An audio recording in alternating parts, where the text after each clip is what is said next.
What happens when Hollywood royalty meets royal controversy live on television?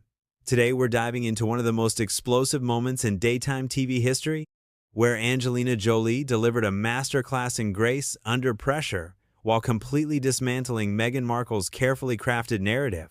The tension was so thick you could cut it with a knife, and by the end, one guest was left speechless while the other earned a standing ovation.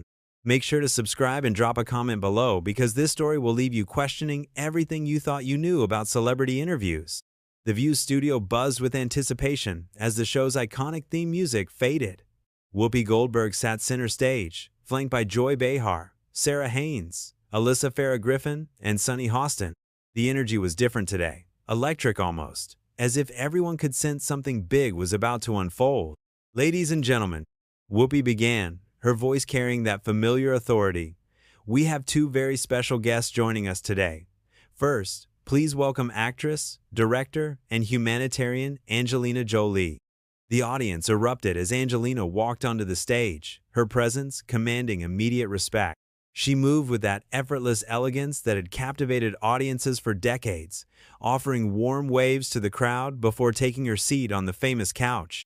And our second guest, Whoopi continued, the Duchess of Sussex, Meghan Markle. Meghan emerged from backstage, her smile bright but somehow calculated. She'd clearly prepared for this moment, her outfit perfectly chosen, her hair immaculately styled. But there was something in her eyes, a hunger perhaps, that suggested she had an agenda beyond simple promotion. As both women settled into their seats, the contrast was immediately apparent.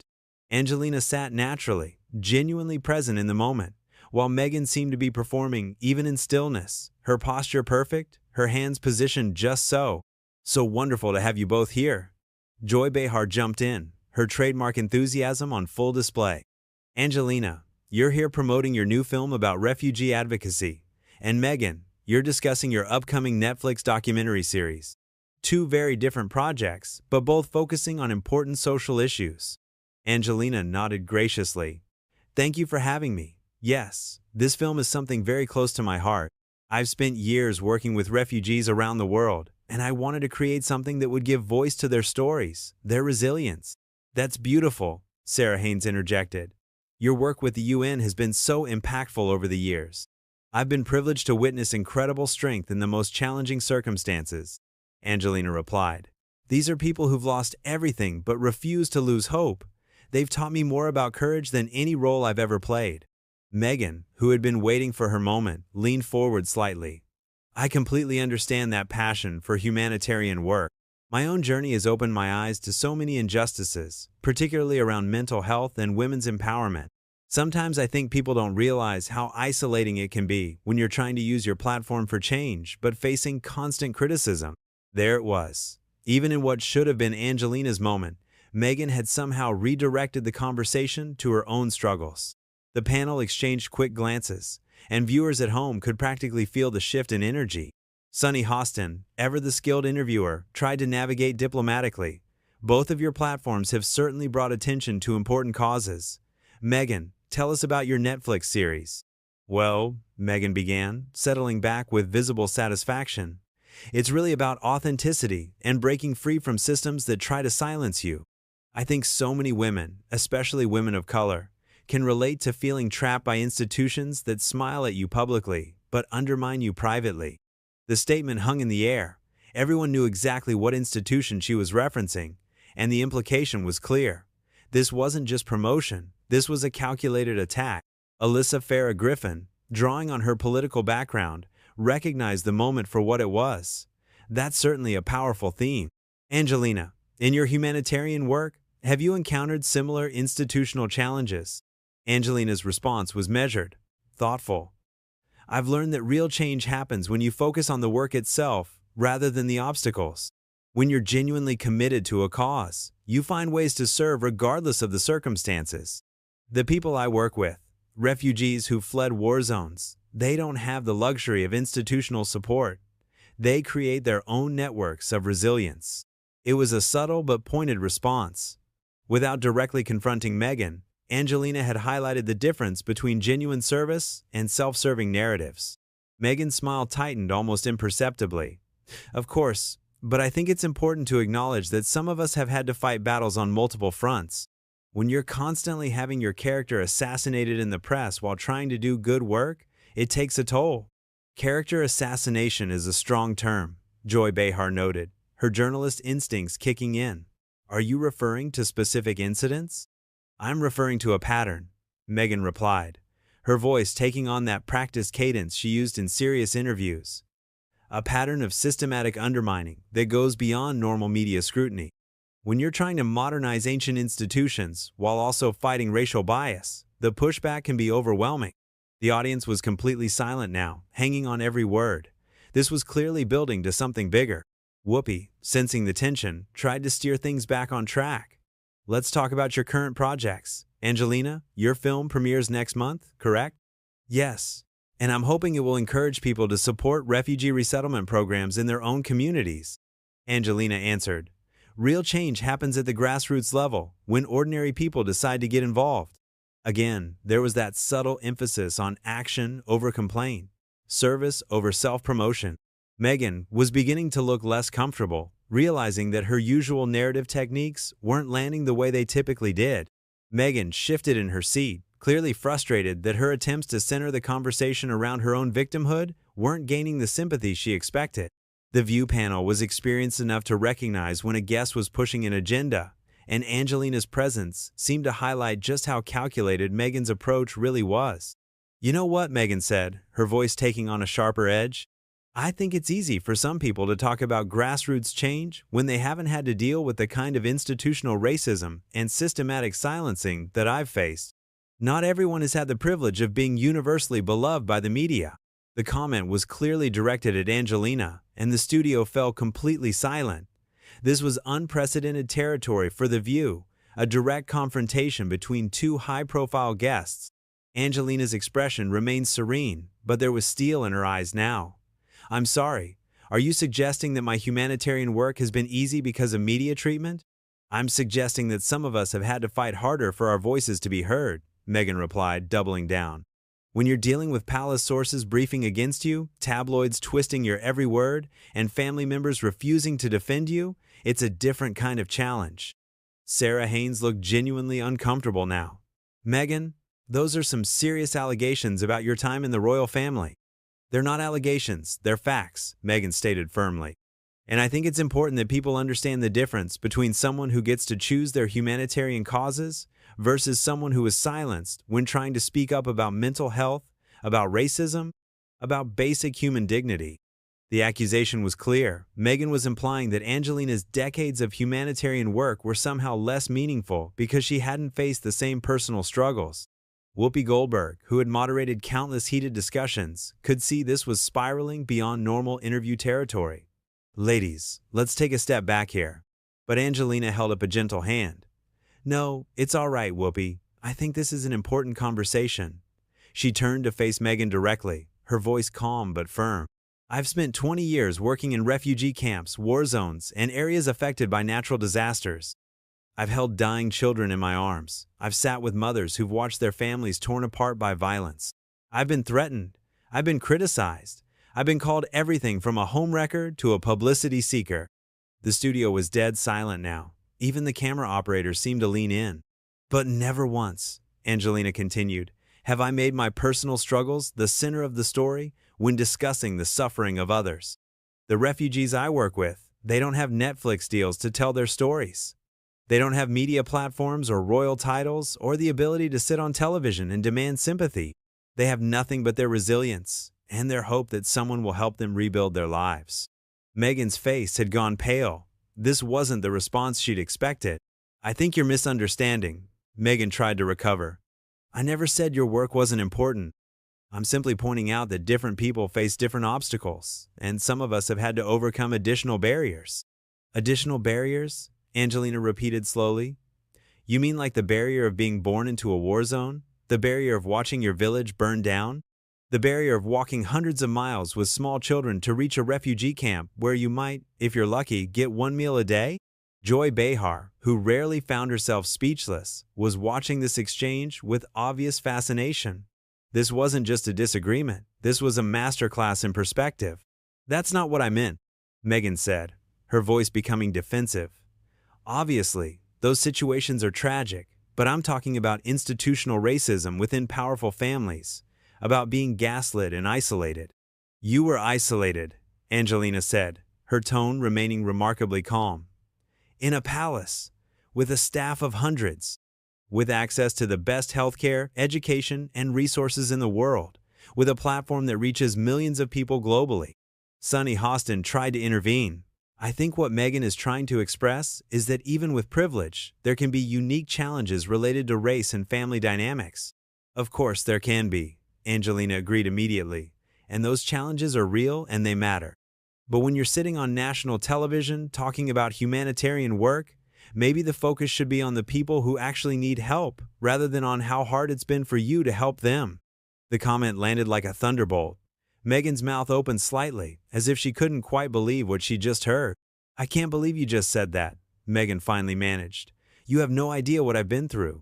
You have no idea what it's like to have an entire institution turn against you, to have your own family participate in smear campaigns, to be driven to thoughts of suicide because of the pressure. You're absolutely right, Angelina replied without missing a beat. I don't know what that's like. But I do know what it's like to visit a refugee camp where mothers are so malnourished they can't produce milk for their babies. I know what it's like to meet teenage girls who've been sold into trafficking. I know what it's like to work with survivors of genocide who still wake up screaming every night. The comparison was devastating in its simplicity.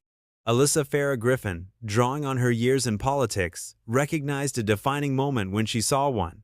Angelina, how do you maintain focus on the work when dealing with personal challenges? You remember why you started, Angelina answered, her gaze still fixed on Meghan. You remember that your personal pain, no matter how real, doesn't compare to the suffering of people who have no voice, no platform, no resources. You use whatever privilege you have, whatever platform you've been given, to serve others rather than to serve yourself. Meghan's face was flushed now, her carefully constructed composure completely shattered. So you're saying that my pain doesn't matter? That speaking out about racism and mental health struggles is selfish? I'm saying that when you're discussing humanitarian work, the focus should be on the people you're trying to help, not on how hard it's been for you to help them, Angelina replied evenly. I'm saying that real service requires putting other people's needs before your own narrative. The audience was completely captivated. This wasn't just drama, this was a profound difference in worldview being played out in real time. Whoopi tried once more to regain control. Ladies, I think we're all passionate about important causes here. But Meghan wasn't finished. I think it's incredibly privileged to suggest that someone shouldn't speak about their own struggles when those struggles are directly related to their ability to help others. My story matters because it shows other women, especially women of color, that they don't have to stay silent in the face of injustice. Your story absolutely matters, Angelina agreed, surprising everyone. But so do the stories of the people you claim to be helping. And right now, in this conversation about humanitarian work, we've spent 15 minutes talking about your personal grievances and approximately 2 minutes talking about the actual people who need help. The observation hit like a perfectly aimed arrow. Meghan sat there, mouth slightly agape, as the truth of Angelina's words settled over the studio like a heavy blanket.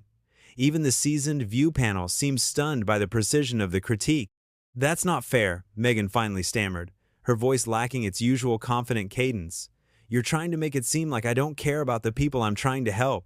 Am I? Angelina asked quietly. Because in the 20 minutes we've been sitting here, you've mentioned your own struggles approximately 15 times, and the people your documentary is supposed to help exactly twice. Once in passing, and once to explain how their stories relate to your own experience.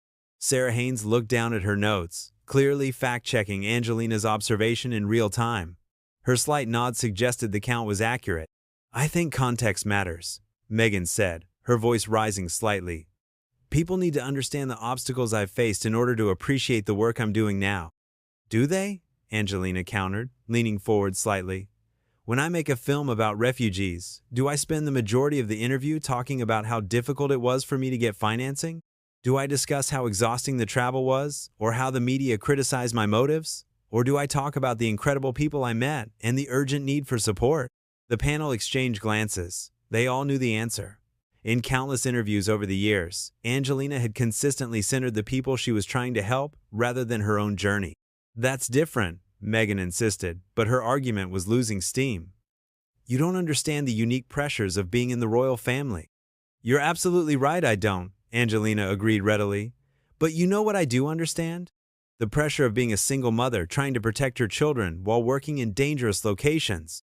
The pressure of being constantly scrutinized for every relationship, every adoption, every parenting choice I've ever made. The pressure of having my mental health questioned, my motives analyzed, my entire life dissected in the tabloids for over 2 decades. The studio was completely silent now.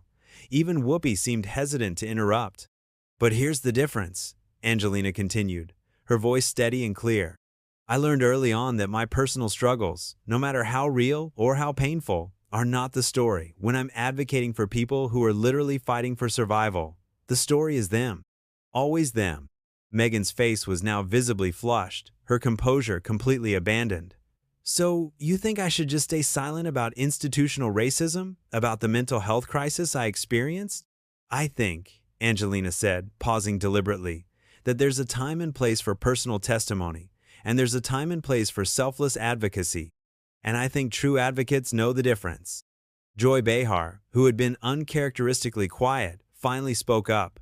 Angelina, that's a pretty strong statement. Are you saying that personal experience can inform advocacy work? Not at all, Angelina replied immediately. Personal experience absolutely should inform advocacy. But the question is whether you're using your experience to serve others, or whether you're using others' suffering to serve your own narrative. The comment was devastating in its clarity. Meghan looked as if she'd been physically struck. I can't believe this, Meghan said, her voice shaking now. I came here to talk about important social issues, and instead I'm being attacked for sharing my own story of overcoming adversity. No one's attacking you, Sunny Hostin said gently, trying to diffuse the situation. I think this is just a very passionate discussion about different approaches to advocacy. But Angelina wasn't finished. Meghan, can you tell us, right now, without mentioning your own experience, why people should care about your Netflix documentary? What specific issues does it address? And how does it help the communities you're claiming to serve? The question hung in the air like a challenge. Meghan opened her mouth, then closed it, then opened it again. It's about empowering women to speak their truth in the face of institutional oppression, she finally managed. Which institutions? Angelina pressed. What specific forms of oppression? What communities are being helped? What resources are being provided? What measurable outcomes are you hoping to achieve? With each question, Meghan seemed to shrink further into her seat. It was becoming painfully obvious that her project was more about her own story than about helping others. I don't think I should have to defend my humanitarian efforts to someone who's trying to minimize my experiences, Meghan said, her voice taking on a petulant tone that was completely at odds with her usual polished presentation. I'm not minimizing your experiences, Angelina replied calmly. I'm asking you to distinguish between sharing your experiences to help others and sharing other struggles to validate your own experiences. The distinction was so clear, so perfectly articulated, that even Meghan seemed to understand she'd been completely outmaneuvered. Alyssa Farah Griffin, recognizing a teaching moment, addressed the audience directly. I think what we're witnessing here is a really important conversation about the difference between advocacy and autobiography. Exactly, Angelina said, turning to face the camera. When we have platforms, when we have privilege, when we have resources, we have a choice. We can use those gifts to amplify voices that would otherwise go unheard, or we can use other people's struggles to amplify our own voices. Meghan sat in stunned silence, clearly realizing that everything she'd said had been turned against her with surgical precision. Whoopi, sensing that this had reached its natural conclusion, tried to wrap up. Well, this has certainly been an enlightening discussion about the responsibilities that come with public platform. It has, Angelina agreed, then turned directly to Meghan one final time. And I hope that your documentary succeeds in helping the people it's supposed to serve. Because at the end of the day, that's what really matters. The comment was gracious on the surface, but carried an unmistakable challenge. Meghan managed a weak smile and a barely audible thank you, but it was clear she'd been thoroughly and completely humbled. As the cameras prepared to cut to commercial, the audience began to applaud. But they weren't applauding both guests equally. The ovation was clearly for Angelina, who had delivered a masterclass in grace under pressure while exposing the fundamental emptiness of performative activism. Meghan sat there, her perfectly planned appearance having backfired spectacularly, while Angelina acknowledged the applause with the same quiet dignity she'd maintained throughout the entire devastating exchange. In less than 30 minutes, one of Hollywood's most respected figures had completely dismantled one of the world's most calculated self-promoters, all while never raising her voice or abandoning her principles. It was a moment that would be replayed countless times, analyzed endlessly, and remembered as the day authentic service triumphed over manufactured victimhood on live television. So what did you think of this incredible display of grace under pressure? Did Angelina Jolie handle this situation perfectly, or should she have been more diplomatic? Drop your thoughts in the comments below and make sure to subscribe for more behind-the-scenes stories that reveal what really happens when the cameras are rolling.